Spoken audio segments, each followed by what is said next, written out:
Okay, good afternoon, everyone. Thank you for coming to our talk, Don't At Me, Hunting Twitter Bots at Scale. My name is Jordan. I do research and development at Duo Security on the Duo Labs team. And I'm Olabode Anise, and I'm a data scientist in Duo Labs. So Twitter and other social networks allow people to connect, to share ideas, and to build communities. InfoSec, in general, largely shares information via Twitter. Now, one of the things that makes social networks great is the ability to have authentic, honest conversations. Automated Twitter accounts, or Twitter bots, change this conversation. They change it both in good and bad ways, but regardless, that conversation is changed. So today we're going to see how we can go from zero to finding Twitter bots very quickly and at a large scale. So Twitter bots come in a variety of forms. These are the ones that many people are familiar with, that are spam-generating bots. They share the same links over and over in the hopes of having some victims click on the link and fall victim to the scam. Other bots don't necessarily generate content, but their goal is to try to amplify the popularity of either existing content or accounts. This could be done by liking or retweeting tweets or by following accounts at a large scale. So these don't necessarily generate spam, but they do introduce a level of dishonesty. And it's important to note that not all bots are malicious. We have bots that provide us with breaking news, geological information, or, like the screenshot on the right shows, a stark reminder that this is truly the future, and we're living it together. So this research project didn't focus on whether a bot was malicious or benign. Instead, we wanted to ask ourselves, can we find a large data set and identify automation within it? So we're excited for the possibility of future research where we can take that next step, asking ourselves what makes a bot malicious. Now, while some bots aren't malicious, some are. The screenshot behind me shows a bot spoofing TechCrunch in an effort to try to spread what we call a cryptocurrency giveaway scam that we're going to talk about in detail later.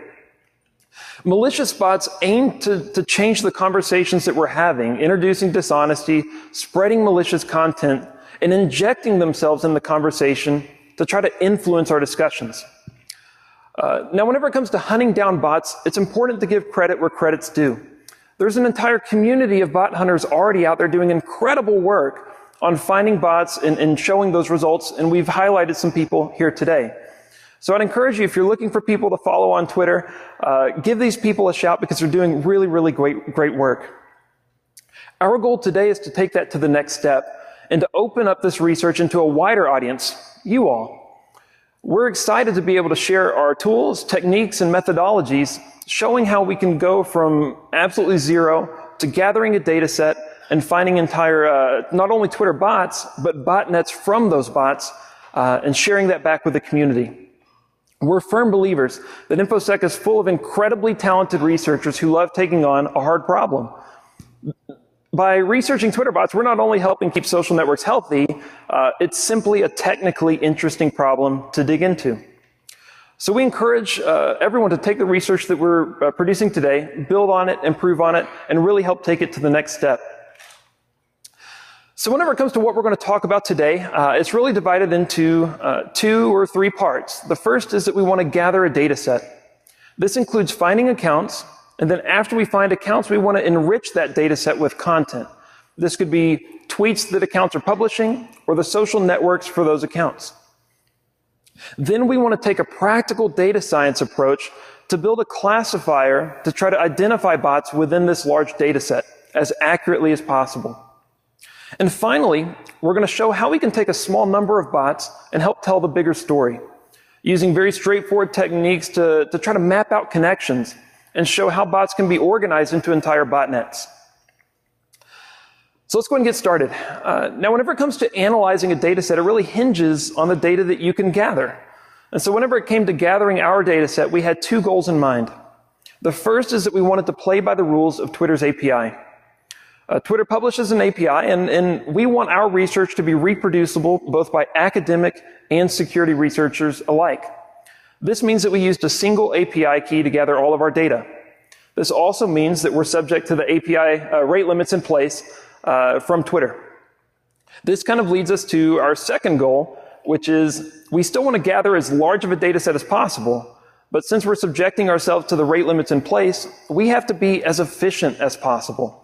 We need to be clever with how we're using our requests, trying to get the most bang for our buck in order to get both a large data set very, very quickly. Now, this is what the data gathering process looked like. We talked about this just a minute earlier, but the first step is finding accounts. And what I mean by accounts are the screen name, the user ID, and metadata about the account. These are things like numbers of how many tweets you've published, how many people are in your social network. After we've gathered accounts, we can start enriching this data set, gathering the tweets and, where possible, gathering the social network information. So let's start by finding accounts. The first way we found accounts was using the user's lookup API endpoint. This endpoint allows us to send up to 100 user IDs, and then for every ID that's valid, Twitter will return to us the full user object. Now, what's important to note about this endpoint is that it's incredibly quick. It allows us to make 900 requests every 15 minutes. And we talked about a full user object, but what does this look like? This is what a Twitter profile looks like through the lens of this API endpoint. As you can see, it's pretty much all the metadata about an account, where the only thing that's missing is the actual tweet content, or the actual information about who's following you and who you're following. But this information alone can be incredibly useful in identifying weird behavior, identifying bots that have anomalous characteristics. And we talked about this endpoint being very fast. So we can send 100 user IDs every request. We can make 900 requests every 15 minutes. We did the math, and that results in us being able to make 8.6 million lookups per day. This is a significant data set, but it also poses a challenge to us. How can we generate account IDs that are valid in order to be able to take advantage of the speed that this endpoint offers? Let's talk a little bit about how Twitter account IDs are created. Twitter started creating account IDs as 32-bit unsigned sequential integers. Put simply, this means that we can start at 0 and work our way up, creating 100 IDs at a time, sending them up and seeing what comes back. Now, we didn't want to cover the entire 32-bit space because we just didn't have that much time. So instead, we opted to get a random 5% sampling. So for every 100 possible user IDs we could submit, we picked 5 random ones and submitted those instead.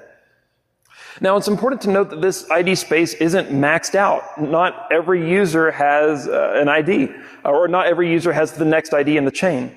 The density varies for multiple reasons. Maybe some accounts have been deleted, some accounts have been suspended, so you're not always going to have a one-to-one mapping. So the screenshot on the right shows what this density looks like. This may mean that for every 100 accounts we send up, maybe we get 80 back, maybe we get 40 back. It really just depends on where you are in that gathering process.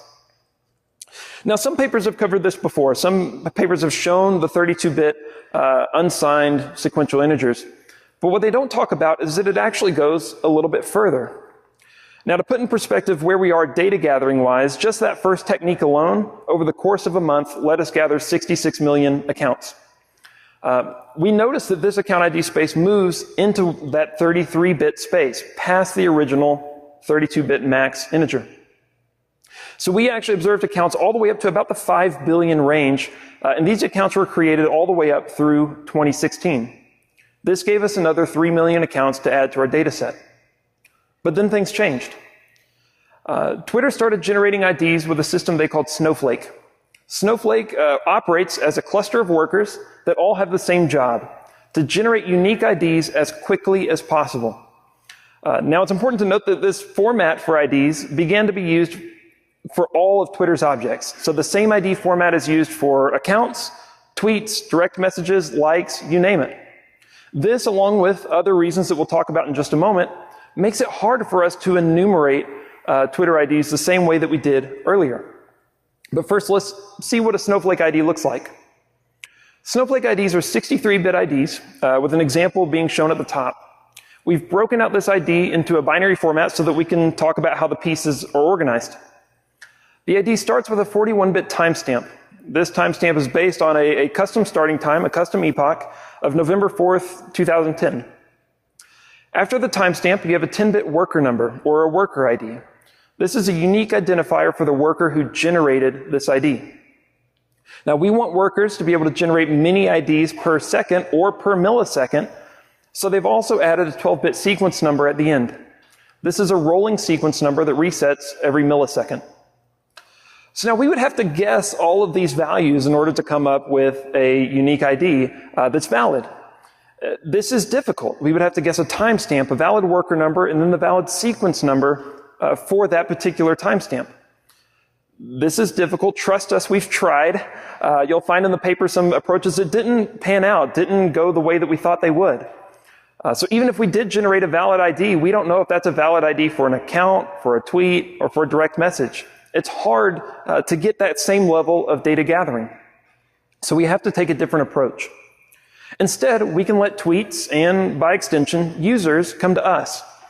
By hooking into Twitter's streaming API, we get a stream of tweets that are a random sample of public statuses. These tweet objects have the user object who happened to author that tweet. So this lets us stream in users over time. Now, what's cool about the streaming API is that it allows you to also do some targeted data gathering. You can put in keywords, locations, hashtags, topics, and more in order to refine what results are being returned to you. So if you're looking for a specific type of Twitter bot or a specific type of content, you can do this through the streaming API. Now, one thing we want to notice is that this does introduce a bias into our data set. When doing analysis over a data set, typically you want to take the same analysis and extrapolate it out, saying we can say this is part of the bigger picture. But you have to be careful in realizing what biases you're putting into your data before you can make those assumptions.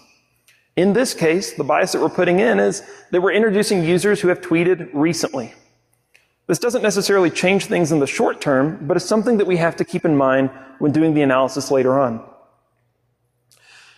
So we have a data set at this point of a whole bunch of accounts. Now let's start enriching the data. Let's start gathering the content. To fetch the tweets, we use the statuses user timeline API endpoint. This endpoint is slower than gathering users. In fact, it only allows us to make 144,000 requests compared to 8.6 million for getting users. So we have to be a little bit more careful with how we use it. We have to be a little bit more efficient. This means that we have to put some rules on what types of accounts we want to gather tweets for. The first rule that we put in place is that we want to gather only the latest 200 tweets for an account. We felt that this was enough tweets to try to indicate some type of bot-like behavior. Then we only fetch tweets for accounts that claim to have more than 10 tweets to begin with. You know, if they don't have enough activity to go off of, really it's a wasted request at that point.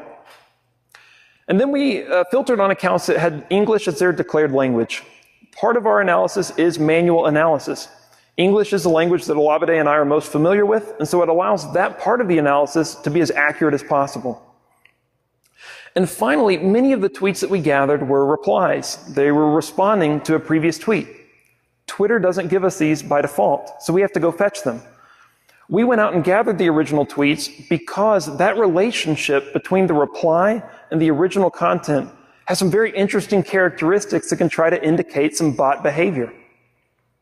So after gathering tweets, we can start talking about mapping out social networks. The screenshot on the right shows how we were able to take one bot account, which was a fake follower, and we were able to do a 1-degree crawl, getting every account that bot was following, and then likewise, every account following those accounts. This let us create a mapping showing thousands of bots, all with the same characteristics, all following the same legitimate accounts. Now, so this is an incredibly powerful tool, and we'll talk a little bit more about it later. But what's important right now is that this is very, very slow. The API endpoints that we can use to gather this data only allow about 1,400 requests per day. This means that it's simply infeasible to do this across our entire large data set. But instead, as we'll see a little bit later in the presentation, doing targeted social networking analysis can be extremely powerful in taking a small number of bots and finding entire botnets from them. So this is what our overall data gathering system looked like. We're not going to cover every box and every arrow in the flowchart, but really there's the two parts to the system. There's gathering accounts and gathering tweets. And we talked about speed. This is what this looks like in summary. Gathering accounts by far was the quickest operation. We could submit up to 8.6 million lookups per day, and that's not counting the accounts that we get from the streaming API. Gathering tweets was much slower at 144,000 requests per day, with gathering the social network at the end being so slow that it's infeasible to do this at scale. This is our final data set. These are the final numbers that we have to start analysis. Over the course of a month, we are able to gather 88 million accounts, enrich 3.1 million of those accounts with the tweets that they authored. This gives us a final data set of 576 million tweets. So at this point, we have a significant data set and we can start analysis. I'm going to pass it over to Olabode to talk about how we can take a practical data science approach to identify bots within the data set. Thanks, Jordan. So before we can go about trying to classify these different types of accounts, we need to try to understand, what do bots look like? And so we're going to talk about that through the data that we were able to gather. So like Jordan mentioned, we have three types of data. We have the account attributes. Again, those were the counts that you have. Those number of favorites, number of tweets, how many times your account has been listed, and how many tweets an account has authored. Then you have the actual tweet content. So this is what's actually in the body of a tweet. Are there URLs? Is there media? Do they mention someone? Things of that nature. And then last, you have the tweet behavior. Looking at the way someone tweets can say a lot. Are they tweeting throughout the entire day? What is the distance between the reply of the user ID that they're actually replying to? And things of that sort. So the first step we tried to do was try to develop some heuristics. We didn't want to do anything sophisticated at first because it may not be that necessary. And so we tried to examine these particular attributes by themselves, trying to find outliers after looking at the distributions. So looking at the account attributes, we looked at a few things. The first thing was the entropy of a username. If you're trying to create accounts in mass, maybe you're going to just generate a random user. And so as you can see on this slide, there's a username that seems pretty random. There's a great mixture of numbers and letters. This was associated with a bot account. We also looked at how many numbers are at the beginning and the end of a screen name. Again, if maybe you have a set number of screen names that you use, and maybe you just want to increment for every bot account that you create. And then the last two really fall on two different ends of the spectrum. We're looking at the ratios of followers to following. If someone's only following accounts, like a fake follower, maybe that ratio will probably be really low. But maybe if they're trying to masquerade or appear to be a legitimate account, maybe that ratio would be a lot higher. So the same thing could be said about the number of tweets and the number of likes. There are accounts that are kind of sleepless and that they author a lot of tweets or spamming, and they also are liking a lot of accounts. And then there are some that have no activity at all, really. But then we have the tweet content. Again, like I mentioned earlier, this is like the number of hashtags or the percentage of tweets that include media or URLs. The thing about this particular set of attributes is it presented a couple of problems. Like we mentioned earlier, there were accounts that just tweet out links that may be a little bit malicious or try to get people on a particular insecure site. But then there are a lot of legitimate accounts that are tweeting links to their content or their articles, like legitimate news organizations. So that's kind of the problems of actually looking at these dimensions by themselves and not taking a more holistic view. Then we have the tweet behavior. The first thing that we looked at was the number of unique sources. So the source is an attribute that's returned into the tweet object. This contains information of like where the tweet was authored. Was it Twitter for iOS or Twitter for Android or some other type of application? You would expect that most users would probably have maybe 1 to 2 unique sources. But for those people who are maybe authoring tweets from maybe 5 sources or particularly unique sources that we've never seen anyone else author tweets from, that may be pretty suspicious or weird. Then we have like the time to reply and to retweet a particular tweet. And this is why it was really important to gather those replies because, again, that wasn't included in the original tweet object. It's really hard for a human being to look at a tweet, come up with a reply, and then actually to reply in about 5 to 10 seconds. Maybe that is a sign of automation. And the same thing could be said about retweeting a tweet in a very quick time span. We also looked at the number of unique users someone was retweeting. It would be pretty weird if they were only maybe retweeting their own tweets or someone else's tweets, because we expect that most people are retweeting a lot of different accounts with a lot of different material. Then we also looked at the distance between geolocation-enabled tweets. We were thinking that we would find some people or some accounts that are tweeting from locations in really rapid manners where they would maybe have to travel at light speed to get from location to location. The one problem with this particular dimension is that it's pretty sparse and that not a lot of people have the geolocation enabled for all of their tweets. Then lastly, we looked at the distribution of tweet times, or like how many hours out of a day was a user actually tweeting. And so you can see in the graph on this particular slide, we see a genuine account and an account that was a bot that identified itself as such that just tweeted song lyrics. You can see that there's a pretty steady or uniform distribution on the number of tweets authored every hour by the song lyric bot. Again, those accounts are sleepless in nature. But the genuine account, you see there's some spikes in like a trough that's like 6 or 7 hours. We hypothesized that maybe this is just the user actually sleeping and actually not authoring tweets. But again, we would suspect there would be some differences between people or accounts that are utilizing automation and those accounts that aren't. The big thing is that many bots try to be or appear to be human.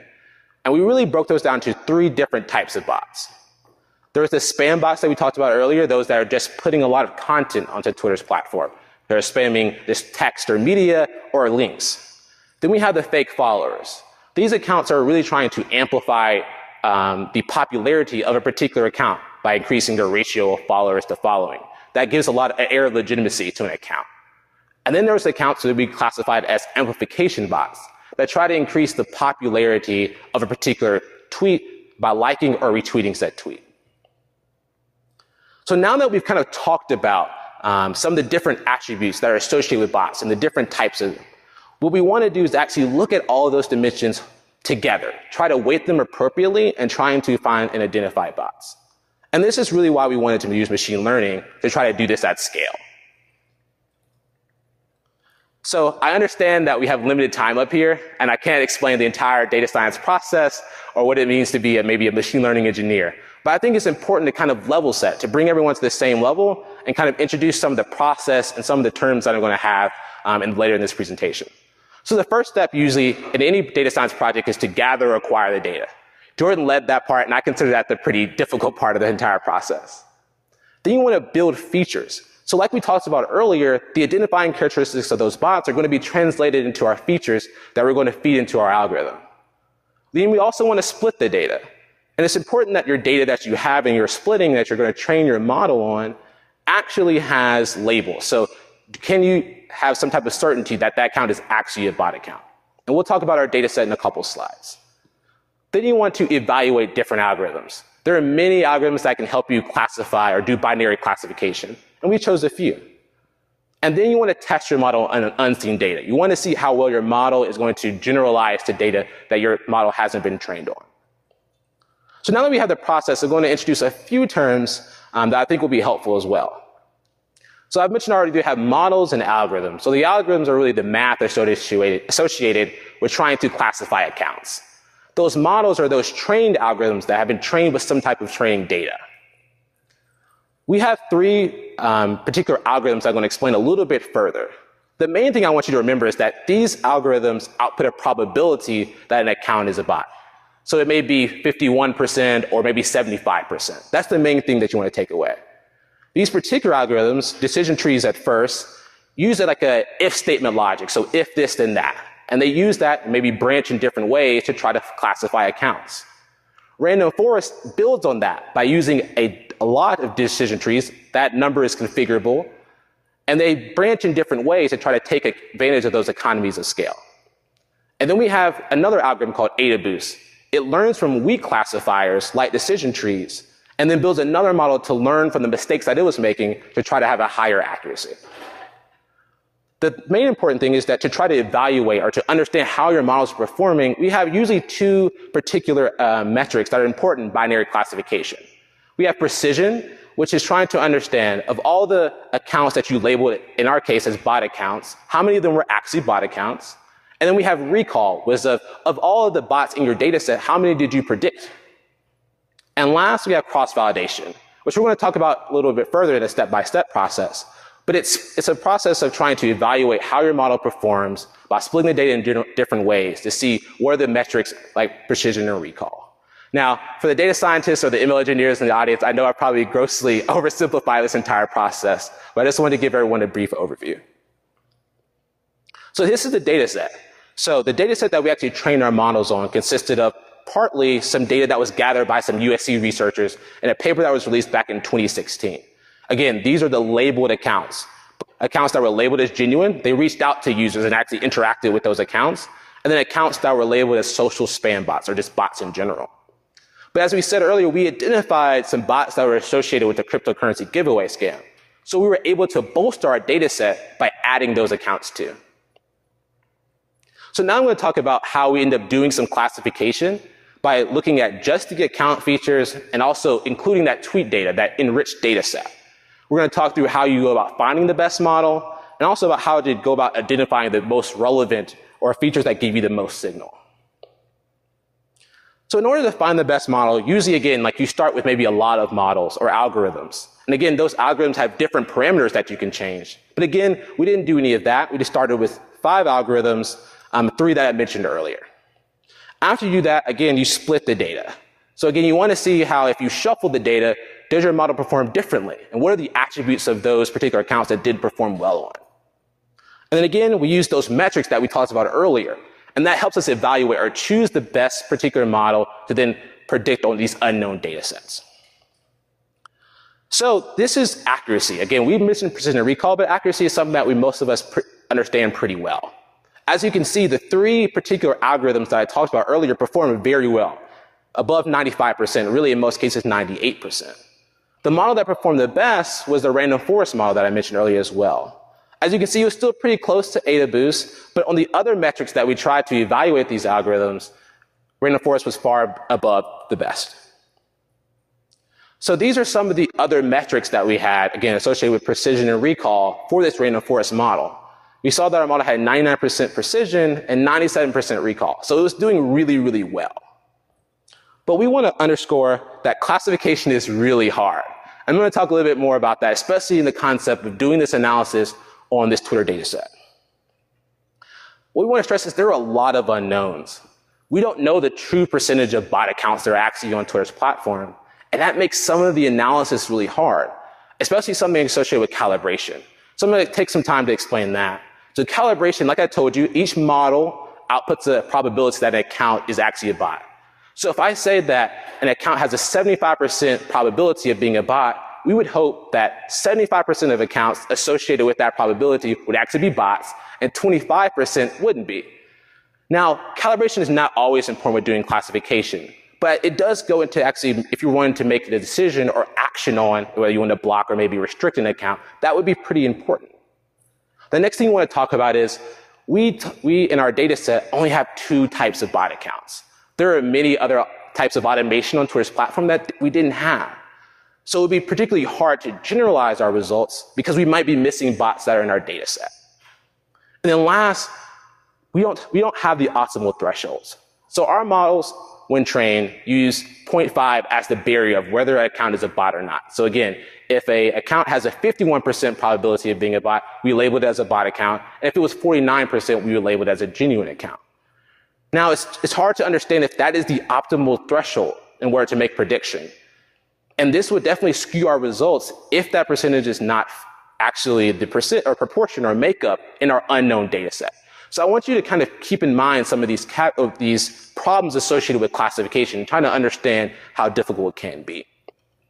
But we actually try to do our best to try to resemble what we believe to be or what people have reported on being the true percentage of bot accounts in there.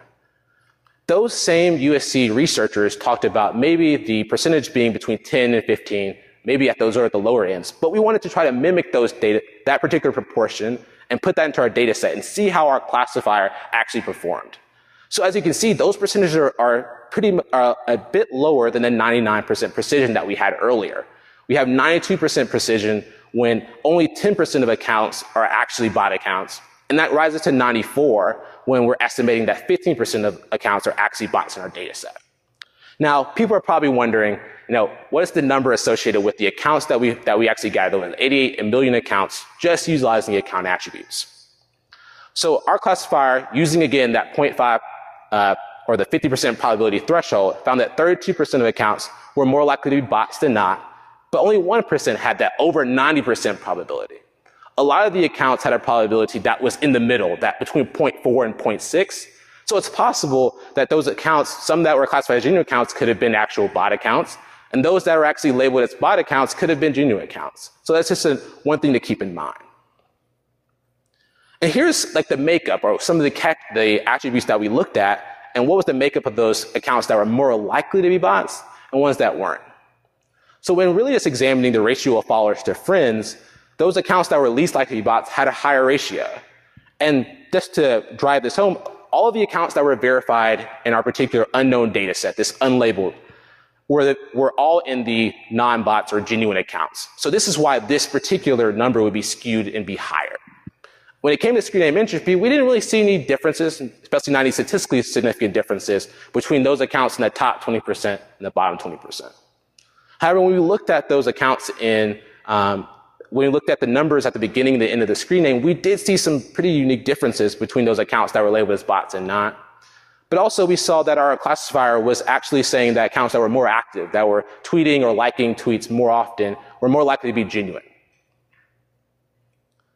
What we want to stress is that your model is only as good as your data. So we talked about how our particular data set doesn't include all types of bots. And so we want to drive home the problem associated with trying to classify other types of automation that you may have never seen before. So our model only had an 80% accuracy when trained with those social spam bots, but trying to predict those cryptocurrency giveaway accounts. And when you flip that, our model barely was only barely better than a coin flip when trained with the cryptocurrency giveaway bots and trying to predict on the social spam bots. Again, when these bot accounts have differences or their accounts are not the same, your accuracy is going to decrease. But the great thing is we don't just have to look at the account attributes. We can add the tweet content, the behavior data, and we hope that would actually increase the model's precision, accuracy, and things of that sort. So in total, we had about 22 features after we iterated and the ability to actually build those features with the data that we had. Now, it's important to note that thousands of features could probably be created according to Twitter data, but these are the 22 that we had. The one thing that's important, though, again, is all these features aren't created equal. I talked about the sparsity in the data being a problem. But another thing is when you have fewer features, you have less data to store. Your model has less complexity, and it's usually faster to train. And that's important when you're trying to do these things at scale. So in order to try to find those features that were the most important or that provided the most signal, we use recursive feature elimination. So there are many ways that you can go about eliminating features, but this was the approach that we took. And so utilizing this approach, we found that these were like the 5 most important features of those 22. Is an account a default profile? So those are those egg accounts that don't have a picture and they have the default bio. Also, we looked at the average number of users that were mentioned in a tweet. So are they replying to tweets? Do they have tweets that just mention other users? Then also we looked at the average number or average distinct hours tweeted in a day. So again, we talked about those restless accounts. We of course hypothesized, and our model actually showed this out, that it tried to find users that had those high numbers. We also looked at favorite rate and also the distance between the user's particular user's ID and the ID that they were replying to. So we found that our model is actually better with this particular data as we hypothesized. And here are some of the results on that unknown data set, that large corpus that was enriched with those tweets. We found that our model that was more accurate only found that 21% of accounts were more likely to be bots than not, and only 0.8% had above that 90%. And so we want to kind of drill down and make sure that everyone understands, like, this model was better, it had better accuracy, and so that's why that number was lower. And so, again, to kind of compare those particular attributes that it found that was pretty successful in help identifying bots or not, we looked at those accounts that had the highest percentages. They had more default profiles than those in the bottom 20%. They also mentioned users less. Those bot accounts also tweeted more often. They actually were favoriting less tweets. They were less active on the platform. But also, even though those numbers are very large, they're pretty similar, really. And so we didn't really find any big differences between the average reply ID distance. But we want to, again, say that classification is hard even if you have the context and the tweets. But more data can help. So again, when trying to identify bots of a different type, we saw that our models improved. Again, We're going from 80% to really 83% when our model was trained with the social spam bots and predicting on those cryptocurrency giveaway bots. And then our model actually increased from 53% to 62% when our model was trained with the cryptocurrency giveaway bots and then predicting on the social spam bots. Now we want to talk about some of the limitations and some challenges associated with our approach and the data that we had. It's important that we kind of provide this context and perspective. Accounts change over time, so we only were able to pull the last 200 tweets. So if an account was exhibiting characteristics of automation in the tweets before those 200, maybe we'll misidentify a particular account. Also, we don't have that network or those connection data that Jordan talked about being pretty slow to gather. That would really be able to tell us a more holistic view of how that account is interacting with other users and the platform in general. And lastly, we don't have the insight into the cost of a false positive. That's a very big deal, especially when you're doing any type of prediction, because that would probably change your threshold and also would change, again, the metrics associated with precision and recall. Again, if a false positive is particularly costly in terms of a user experience or support costs, again, you might want to move that threshold that you're pretty sure that an account is actually a bot before you take any action. But what we want you to take away is that straightforward techniques do help find bots. We didn't invent a new machine learning technique or really changing the parameters associated with the defaults for these particular algorithms, but we were able to identify bots with a high accuracy, precision, and recall. So now that we've identified some of these bots or accounts that have a high probability of being bots, can we find some connections? Can we find a larger botnet? And Jordan's going to talk about a little bit about that. Awesome. Thank you, Olabode. So we've gathered the data. We've taken a very practical data science approach to identify bots within that data set. Now we can talk about the final chapter in the story, which is how do these bots that we identify connect with one another? How are they organized? How are they structured?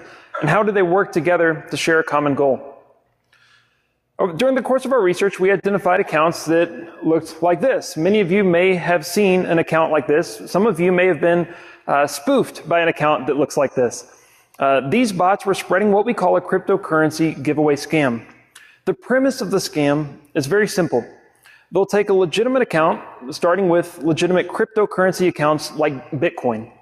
They'll wait for Bitcoin to tweet, and then they'll interject themselves into the conversation, saying, as part of this great news, we're excited to share a new giveaway with our viewers. And then they'll say, if you give us so much cryptocurrency, we're going to give you back even more. Now, I understand it seems foolproof, but they do in fact take the money and run.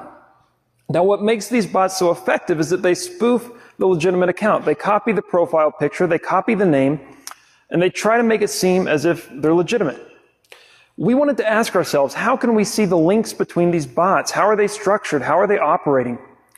So we turned to their social networks connections. One of the first things that we noticed was that many of the bots all followed the same seemingly legitimate accounts. We didn't see any clear ties to why these accounts were being followed by all these bots. We didn't see a clear tie associating them with the scam at all. But what we did know is that all of these accounts had a whole bunch of bots following them. So we can start mapping this out.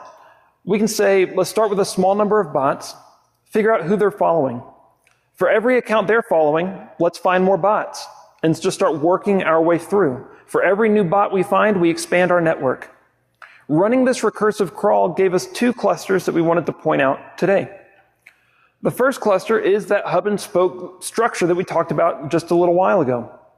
In this structure, you have all of those legitimate accounts that are highly connected nodes towards the bottom left, those very dark nodes. Around them, you have all of the bots that are following them. So that was one structure that we found. The next cluster that we found took a different approach. It was more of a mesh-like structure. So instead of bots following legitimate accounts, instead they opted to follow each other. Now this is visually compelling, but it also helps us tell a story. We're able to show how the structure of this botnet evolves over time, changing the way that they're organized. Let's take it a step further. To add legitimacy to the tweets, the bot owner created separate bots that had one job, and that was to like the tweets associated with a scam. This is called amplification. This is trying to give an artificial inflation to the popularity of a tweet. So that if I'm a victim and I'm scrolling through Twitter, I'll come across one of these scam-related tweets. I'll see that it's been liked or retweeted multiple times, and maybe I'm less inclined to be suspicious. These are what those accounts look like. This is a traditional amplification bot. In this case, you'll notice that the bot was created in June of 2018. I think that we found it probably around June of 2018. And it had one job, and it liked tweets. Every one of those likes was a tweet associated with the scam. So we can start crawling these as well. We have statuses of bots that we found already. Let's figure out who liked those tweets. For every one of those accounts that liked those tweets, let's find every tweet that they've liked, and let's find new bots from those connections. Mapping out all of these relationships helps us tell the whole final story. On the left-hand side, you have that original hub and spoke structure that we talked about. And then on the right-hand side, you have that more mesh-like structure of bots. But the glue that's keeping everything together are those amplification bots. Those green relationships are the likes, where someone is liking a tweet from that particular bot. This helps us figure out that this botnet has a very hierarchical approach that's more sophisticated than what you would see with a traditional botnet. Usually, every bot does the same job. They all spread the same spam in the same way, and it's very flat. But in this case, we saw a hierarchical organization here that in fact changed and evolved over time. One of the first ways that the bots changed was through the content. They would add, remove white space. They would change letters in the tweets, say taking the letter N and replacing it with the letter N from a different Unicode character set. Visually, it's going to look the same, but if I'm trying to do some string matching, it's simply not going to work. They also changed who they're targeting, who their target audience was. We talked about cryptocurrency accounts, but we've also seen many instances where they changed techniques and started spoofing legitimate news organizations, including Wired, CNN, and TechCrunch. And this helps show what you see from a victim's perspective. You see a legitimate tweet at the top, followed by the scam right below it. Towards the end of our research, after the paper was completed and we were still monitoring the botnet, we found something interesting. We found close to 10 verified accounts being taken over and used during this scam. Now, the screenshot on the right shows what this looks like. You see an account that's spoofing Coinbase.